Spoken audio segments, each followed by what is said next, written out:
They don't talk about this case like they talk about others, not because it's forgotten, but because it refuses to die. Investigators who worked it still say, this one stays with you. Not because of what they found, but because of what they couldn't explain.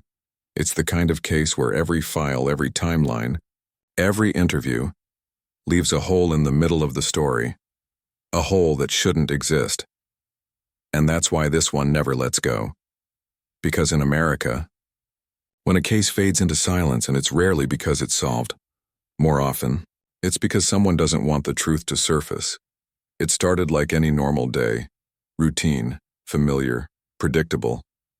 Nothing in the air that morning hinted that anything was about to fracture. No cryptic warning, no strange visitor, no enemy in the shadows. And that's what makes this case so disturbing. There should have been a sign. There should have been a motive. There should have been logic behind what happened next. But the moment that day turned, it wasn't dramatic. It wasn't cinematic. It wasn't loud. It was quiet, almost too quiet. The last phone calls were normal. The last messages didn't show panic. The final sightings didn't look like someone running from danger. It looked like a life that should have continued. And then, it didn't. When the crime finally surfaced, investigators almost felt relieved at first, because it looked like a simple case at the beginning, something solvable, something obvious. But as soon as they started pulling on the threads, they realized the entire fabric wasn't connected to anything they understood. This should have been a case that made sense. Instead, it became one of those cases that rewrites people, permanently. They weren't supposed to vanish. This was someone grounded in routine, someone with a structure, a pattern, a daily rhythm you could almost set a clock to. They woke up that day the same way they always did. Checked their messages, made their usual stops, had brief interactions with people who never imagined they were the last ones who would ever see them alive. And what's haunting about this is how normal those moments appear on paper. No sign of fear, no sign of pressure, no sign they were being watched. But somewhere in those final hours, something subtle happened, something almost invisible to everyone else. Except the one person who orchestrated it. The victim drove through familiar areas, places they'd been hundreds of times, yet something was different that day, but only in hindsight. Security cameras caught portions of the timeline, but never the moment of the turn. Never the moment where the path shifted from routine into oblivion, and the strangest element? There were no alarms raised at first because nothing looked wrong. This wasn't a sprint away from danger. This was a quiet drift toward something unknown. By the time anyone realized this wasn't just a late return, the timeline was already fractured, already broken, already past the point where time could be reversed. Those final movements became the last trace of a life.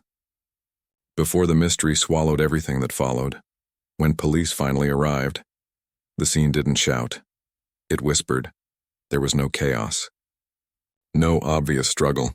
No broken furniture, no wild signs of resistance. The kind of scene where investigators expect clarity. But instead, they found absence. Personal belongings were still there, untouched. Phones, wallet, keys, all the things that should have been taken and were not. The environment looked paused, not attacked. But the absence itself became the biggest clue. Because if someone left willingly, they would have taken something, anything, and if someone forced them, there should have been noise. Instead, there was neither. Forensic teams walked the perimeter, again and again, measuring, photographing, dusting, but they kept coming back to the same chilling realization. This wasn't a crime of passion. This wasn't a messy impulse. This was calculated. Someone knew what to leave. Someone knew what to remove. There were traces of movement, but no fingerprints that matched. There were fibers, but nothing that could be tied to a suspect. There were timelines, but no event that answered why. And the most disturbing part? Police found signs that someone else had been there, but nothing confirming who or when. Not what you expect in a case this serious. Not what you expect when the entire country would later freeze at the details. The scene wasn't evidence.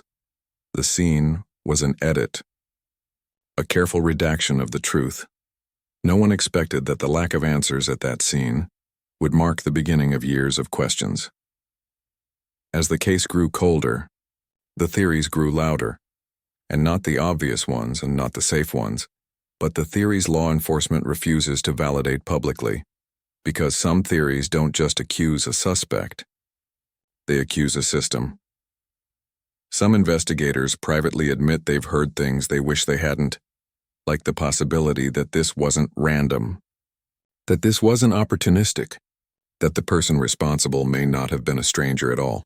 One theory suggests an inside connection, someone who knew the victim's routine better than any outsider could.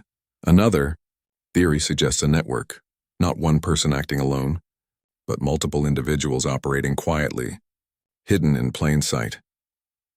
A third theory, the one investigators despise the most, points towards someone protected, someone untouchable, someone no detective wants to go to war with.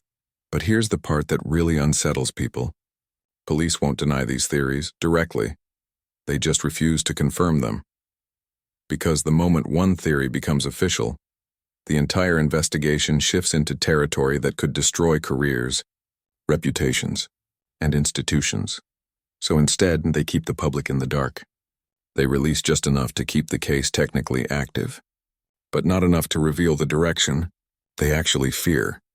This isn't about lack of evidence, it's about the consequences of speaking the wrong truth, and that's why, even today, the most explosive theories remain unspoken in official press releases. In this case, the silence isn't accidental, it's protection.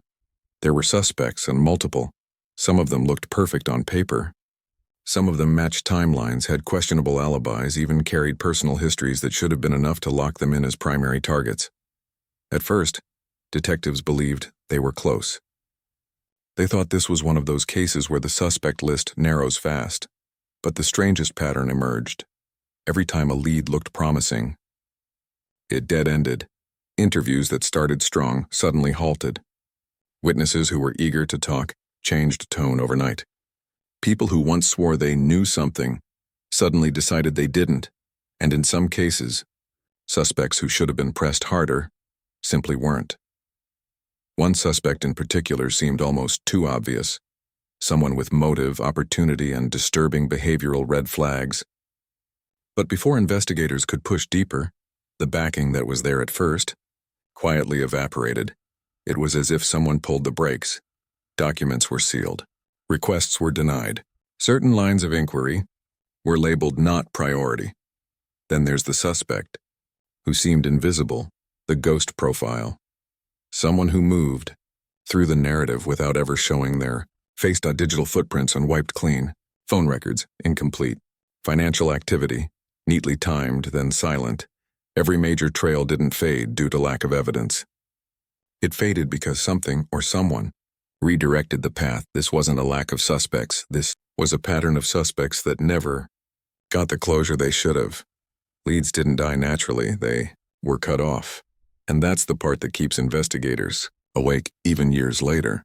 There's a category of evidence in this case that the public rarely gets access to, the kind that doesn't sit neatly in a report, the kind that doesn't match the timeline, or the suspect pool, or the narrative law enforcement is comfortable with. Behind closed doors, investigators admitted there were pieces that felt like they belonged to an entirely different story. For example, objects recovered that shouldn't have belonged to the victim, yet were found near locations connected to them.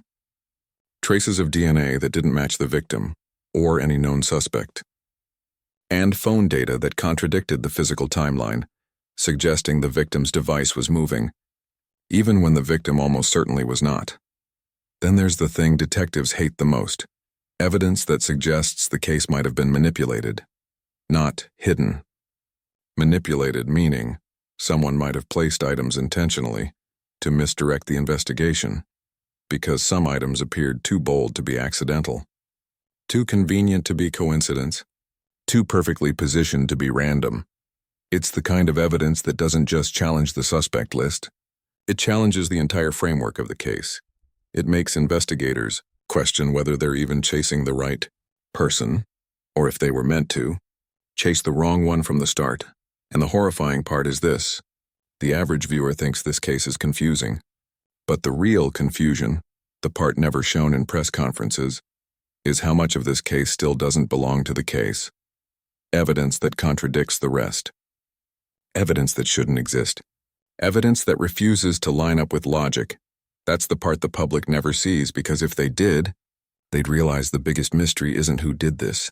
It's how someone made the truth look impossible to find. Years pass. Files gather dust. The public moves on.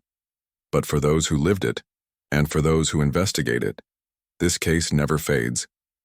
It matters because it reminds us how fragile the line between normal life and tragedy can be. It matters because the truth can be hidden in plain sight, and the world might never see it. It matters because unanswered questions don't just haunt victims' families. They haunt an entire system built to protect them. And here's the question that lingers. The one no one can answer. How does a life, a crime, and all the evidence in between disappear into silence? And why is the truth so stubbornly out of reach? Some mysteries end with justice, some end with despair, and some end with a question that refuses to be answered. This is one of those cases, because the real story doesn't end when the evidence is cold. It ends when we ask ourselves and realize we still don't know the answer, and maybe we never will.